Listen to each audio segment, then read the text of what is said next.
everyone, welcome to Political Capital, your weekly and best. That's right, after 3 episodes, we have called it the best political podcast in BC.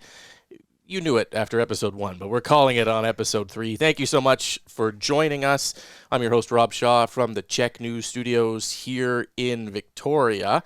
We got a lot to get to this week. Remember, if you're listening to us on podcast, subscribe, Apple Podcasts, Pod Humper, I don't know, the Pod Piper, Castface, whatever you use to get your podcasts. Subscribe, make sure that it lands in your box on Friday. We're also on YouTube and soon to be on Czech TV as well for the video version of the show. We're going to do a quick introduction of our panel, but you know them from every week, and then we're going to get on to some breaking news here about Site C, the Site C Dam. Don't fall asleep. I know you heard Site C and you're tuning out. Don't do it. We're going to make this interesting. It's a big deal. So first, the panel, McLean Kay from the Orca. Thanks for coming, McLean. Thank you for having me. You didn't have a choice, but thank you for being here. Jillian Oliver, a green strategist who's worked on all the green campaigns. Jillian, thanks for being here. Thanks for having me. Katie Merrifield from Wellington Advocacy, who's worked in the Premier's office in Alberta and British Columbia. Hello, Katie. Hello, thanks for having me.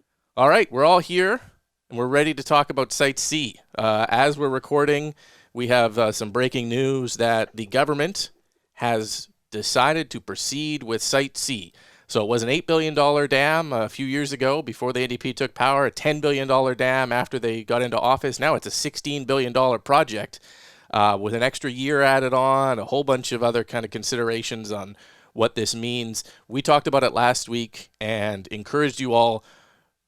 I know Site C is a long ways away. I know it's way up there near Fort St. John. I know that when you plug your iPhone into the electrical outlet in your downtown condo, you don't know where the power comes from, and frankly, you don't care. That's fine, but we still have to build things to produce the power. Site C is the biggest public project in BC's history. Let's go around the table. It's troubled, but we're continuing with it. We will start with Jillian. What do you make of this, Jillian? $16 billion. I mean, it's just absolutely staggering. I mean, I think this decision is not surprising. Canceling at this point would mean admitting that they made I think they're saying it would be $10 billion, so a $6 billion mistake in 2017 when they decided to go ahead with the project at that point. But, I think if we think back to 2017, the BCUC report at the time found that we could create the same amount of power as Site C using alternate renewables, more innovative renewables like wind and geothermal for equal or lesser cost. And now certainly it'll be lesser cost now that the final price tag is 16 billion, not 10. And the cost of those renewables has only fallen. And I think it's really unfortunate that BC is going to miss out on an opportunity to support all that homegrown innovation that we could export. It's a huge missed opportunity, but here we are. Yeah, here we are. Maybe maybe we shouldn't be here, but here we are. McLean, What do you make of it?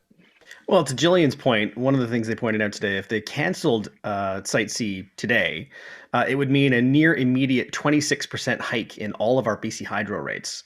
That alone probably would have, tipped the finger on the scales of moving forward. I still think on its merits, Site C is obviously becoming more expensive than envisioned, but it is still clean power. And, as electrification continues, we're going to need more and more of it. And so hopefully it won't be instead of some of the sources Jillian mentioned, but hopefully on top of and in addition to. Yeah. Katie? Well, I say that this is further proof that governments on the left in this province are basically incapable of delivering large-scale infrastructure on time and on budget.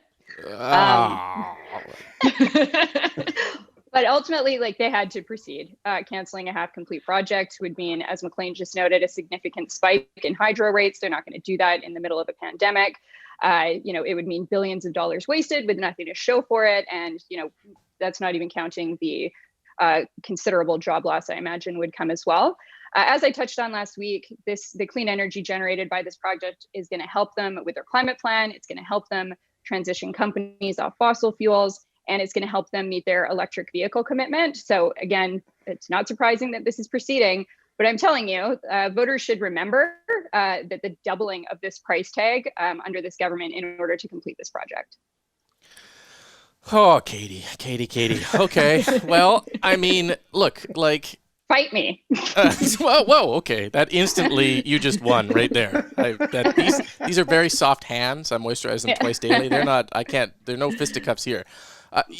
This project, I think, no one is saying necessarily that John Horgan went up to Site C with a bag full of marbles and tossed them out into the concrete foundation and screwed this project up to the point where, he and Bruce Ralston and a bunch of other people went in and grabbed the engineering specifications and started drawing pencil doodlings on them and redesigned the Site C dam. This is a continuation of a whole bunch of other things, the dam's location, the instability underneath it, that maybe we shouldn't have even built it here in the first place. All sorts of, I have a hard time blaming the NDP for this personally. Should they have maybe had better oversight of it? I guess. But look, this is a project that's so big. I have a hard time even getting my head around it. It's massive in scope, and does anyone else sort of, can we assign political blame to it? Is it a, maybe go back to Jillian, I know because of that component, but is this a blame the NDP kind of situation in the minds of voters at this point, or will people maybe not assign that level of blame to this, do you think? I think that there's plenty of blame to go around with the price tag, like $16 billion. And, I think it maybe it didn't quite double under the Liberals, but I think it went from like 6 billion to 10 under the Liberals. So, I think that was close to that. I think that for voters, I hope that what they take from this is that we deserve better, that both of these parties are stuck in the past, lacking in imagination, and hope now we're kind of saddled with this thing, but I think there's a good reason to think about making different choices in the future. The project no one cares about has brought out the worst of this panel. I gotta say right now, I have never been more deeply disappointed in you all. No, I don't think people do care. It's one of those weird things that it's so much money it's just like, does outside of an environmental movement that is now clearly in support of the Greens and has moved away from the NDP, whether it's on trees or climate change or Site C or whatever. Does anyone care about this dam in Metro Victoria, Metro Vancouver? Do we understand it? Do we realize the scope? Do we recognize that if you want to convert to electric vehicles and charge them all, we need more power, and therefore we need to build something to generate that power, and it has to be maybe more than just turbines and solar power? I don't know. I don't know if voters care. McLean, do you want to weigh in on that? No, I agree with you. I don't think this has moved the needle in a couple elections in a row. It's just simply not been high on the list of things that have really gotten voters, however they feel, hot and bothered either way. And to your point, yes, we do need more power. This is not deniable. The question is where we get it from. And Site C can be a solid component part of that, but as to what we were saying earlier, it doesn't have to be everything. We risk talking about Site C as though we're building a series of coal plants. We're not doing that. This is zero emissions power. That said, could there be other projects alongside things like other renewables, solar and wind? Of course. But yeah, we're moving ahead with Site C for now. And I mean, it's, as I say, it's hardly a coal plant. Okay, I'm gonna pull an audible on all of you here. We're gonna go right around the table. Tell me if it was the right call or the wrong call. That's it. Start with you, Katie, and then McLean, and then Jillian. Right call, wrong call. Absolutely the right call. Okay, McLean. Right call. Jillian? I think, wrong call 2017, only call right now, probably. That's almost right call. Yeah. Okay, all right. I think it was the right call as well.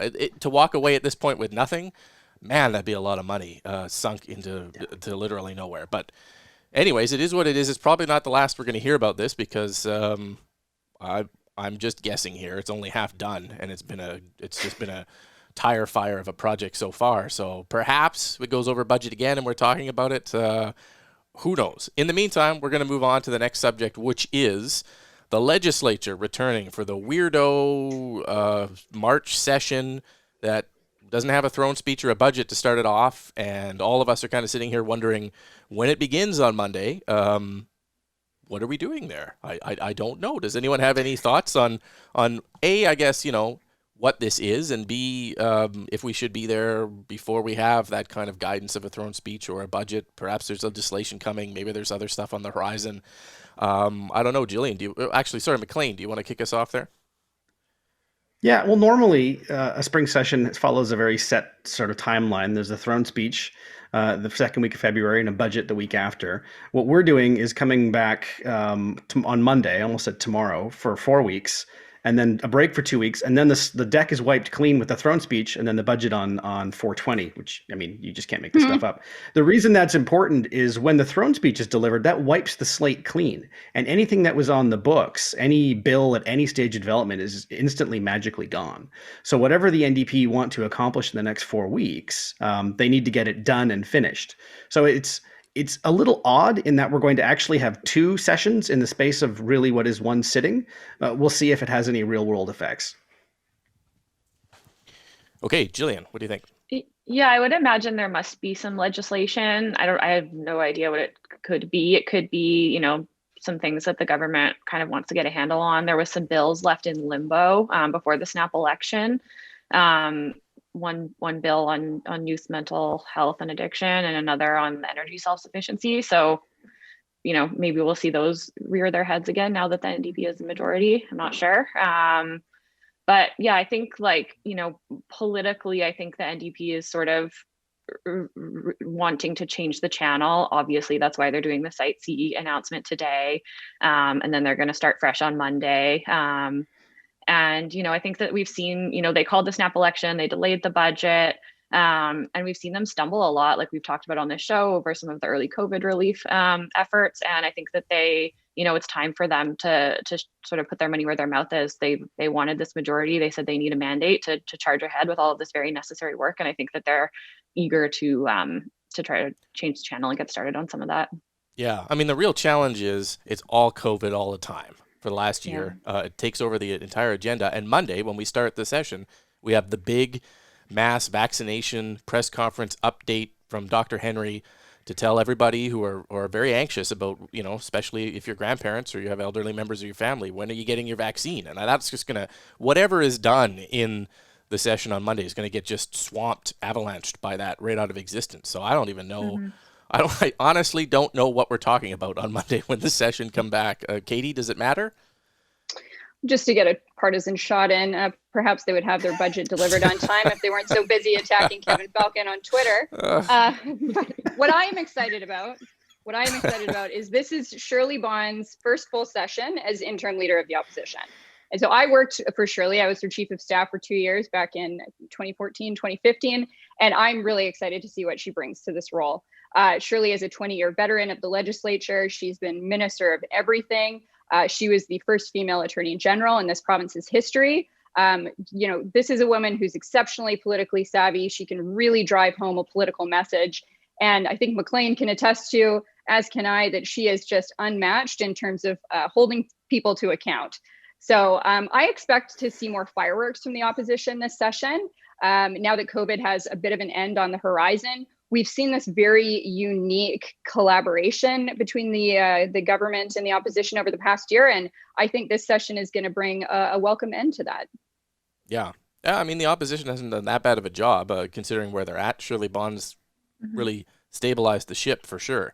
And there's a lot of questions in this session, I think, that the opposition has a chance to ask. So it'll be an interesting session from that perspective, from the daily kind of QP. But I don't know what we're going to be doing. Usually, like the way this works for most people, just so you understand, is usually you start with a throne speech, and then whenever you hit a lull in the legislature and there's nothing going on, you kick it back to your F-grader backbenchers to kind of debate the throne speech, and they just fill time talking about whatever. And that's not really here right now unless they want to debate something that's quite old. So we will see. We will see what the legislature brings, and we'll be back next week to talk to you about that. But we got more to get through in today's show, and I want to move on to something that really ticked people off. So it was online. It was a tweet from the government account, and it was the mental health self-care bingo card, which somebody in government communications thought was a good idea to kickstart a discussion about taking care of yourself during the pandemic. It had a number of items on it that immediately got people upset, including a free square in the middle that was cried, let it out, made a blanket fort, cleaned something, ate a healthy meal, played a board game. There's a number of items on there that seemed, I think the reaction seemed to be that people found it dismissive, kind of patronizing. But what did you guys make of this? I guess both on whether it was a good idea, but also there was no real apology from government. It was kind of more of a, maybe we missed the mark. I'm not sure from a strategy point of view how you handle something like this that goes out and people really dump on it, what you do from there. Why don't we start with you, Katie? What do you think of that? I know that you're well versed in communication strategy. If this kind of happened under you, what do you do with that kind of thing that's just sitting there online? Okay, look, like this is a serious topic, and I'm curious to hear what others think on this topic, but I want to take a bit of a lighter approach here and give you guys a window into government communications. This was really an example of the time-honored tradition of throwing the public service under the bus as a political shield. So allow me to reenact a conversation between POCOMs and GCPE. Okay, good. I like this. Thank you. Okay. GCPE, POCOMs here. Yeah. Remember that like bingo mental health social media post that I asked you to do and then also explicitly signed off on? Yeah, that one. It did not land well, like at all. Yeah, I know you warned me about that. That's not important right now. What is important is that I'm going to need you to send a public statement out right now apologizing for your short-sighted communication strategy and general insensitivity. Yeah, right now. Okay, cool. Thanks in advance. Warmest regards. My hero work is done for the day. So this must have been approved by some folks with wind. Oh, okay. So when I was in GOA in particular, nothing went out with my explicit approval in terms of advertising, social media, any kind of campaign. I had my eyes on it. I knew when it was going out and I knew what it was going to say. Like if it was a social media post, like reminding people to get, I don't know, tested for STDs or something, I don't need to see that. But if it's like, it's something to do with COVID, the biggest government communications file ever, I would see it. So I refuse to believe that the political folks were not explicitly aware that this was going out, and they saw a perfect opportunity for a scapegoat and they took it. Interesting. I like it. I like that take. What do you make of that, McLean? I can't disagree. I was having some flashbacks during Katie's role playing there. And have you got a call like that before? Someone, you're just sitting there sipping your tea at work, and so bang, your door flies open. Someone kicked in the cubicle, and they're yelling at you for that thing that you didn't even know what it was. I can neither confirm nor deny. All right, that's fair enough. I have no recollection of that, Senator. But no, I mean, Katie's right. I mean, this file and this government has taken a very sort of hands-on approach with GCPE in general. And so, I mean, I'm sure somebody there did see it and signed off on it. And they probably, they may not have given it too much thought, which I don't mean in a bad way. I just mean they may have thought it was a harmless tweet, and it would be seen as a harmless tweet. And in a better circumstances, maybe that's exactly how people would have treated it. But I mean, there's a lot of pent up frustration out there. And I think this tweet became kind of a release valve for some of it. It became more than just about this particular tweet. It wasn't a great tweet. I'm not defending it, but it became about, why isn't the government doing this? And some of the blowback earlier about, I'm asking British Columbians to do more. I mean, this is a continuation of that conversation, I would say. Yeah, for sure. It landed at an awkward time and took on more significance than it was. I totally agree with that. And I think, the public is very frustrated and tired and fatigued right now, and to have a kind of somewhat condescending bingo card that comes out and suggests that maybe it fits into that category. I always think of like that wrong-headed idea that, well, maybe if you just pulled your bootstraps up, you get out of your funk. As if depression and anxiety is something, all you got to do is, listen to a little music. Have you tried going for a walk? A2 on the bingo card, like that idea. And it didn't land at the right way at the right time, Jillian. Like, did you have that reaction when you saw it, or what did you think? Yeah, I think that's exactly right, Rob. Like, I think it's part of sort of an outdated sort of stigma around mental health that sees it as a personal responsibility and even a personal failing. And the bigger, but we know that of course it's rooted in structural causes. It's an illness, often like rooted in trauma or very real things that people have been through. Of course, in the case of COVID, very real. So, and more broadly, I think the government only spends 7% of our healthcare budget on mental health, and it's a huge blind spot right now. And I think, when you look at the sort of the polling and the public support for investing in mental health care, it's there.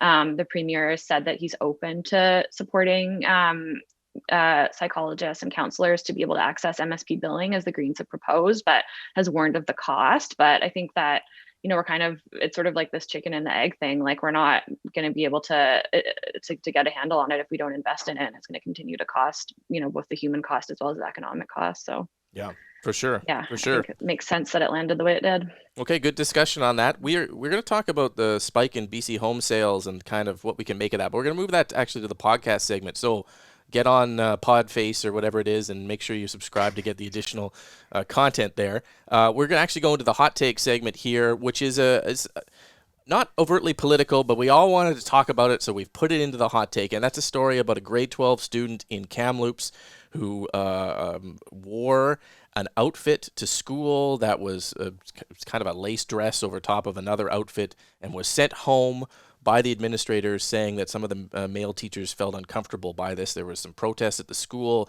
She was upset. Her father was upset. Everyone was upset about this dress code issue at the school. We only have a minute, but we're going to go around the table and get everyone's very quick hot take on this, starting with you, Katie. Utterly repellent is my hot take. It reminds me of when I was admonished at the legislature for wearing those hideous beige stockings that are outlined in that male-created dress code. Can we just stop telling women what to wear? Just stop it. Yeah, the legislature has a lot of problems like that. Jillian? Yeah, it's not women's responsibility to make you feel comfortable. It's absurd. They should change the policy and they should apologize. Yep. McLean, you look great in a pair of stockings. What do you think of this?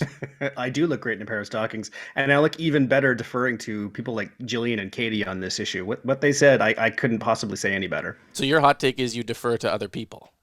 I defer to women. That is smart. I defer to women on the issue of dress codes for women. That is the smartest hot take we've had yet on the show. That is a great move, McLean. All right. Thank you for listening and watching. Hang on the podcast. We got a lot more coming your way. We will see you next week on Political Capital. Thank you.